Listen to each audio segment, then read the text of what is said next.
আমি ওলকপি আলু দিয়ে একটা তরকারি করব। তো আমি তেলটা দিইনি, আমি তরকারিটা দিয়ে দিলাম। এর মধ্যে দিয়ে দিলাম একটুখানি লবণ, একটুখানি বলতে লবণ তো যার যার প্রয়োজন অনুযায়ী দিবেন।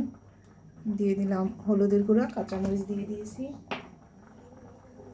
দেবো একটু ধনে জিরার গুঁড়ো।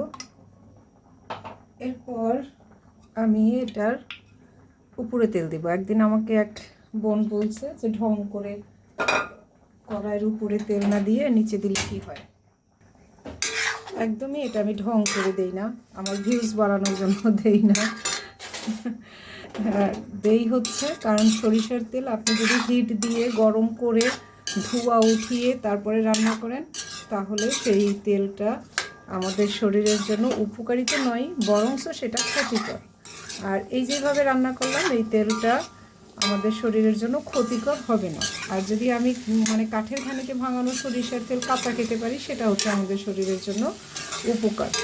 তো মানুষ অনেকেই সরিষার তেল খায়, তো কীভাবে খাবে সেটা সে না বুঝতে পারার কারণে অনেক ক্ষতির শিকার হয়।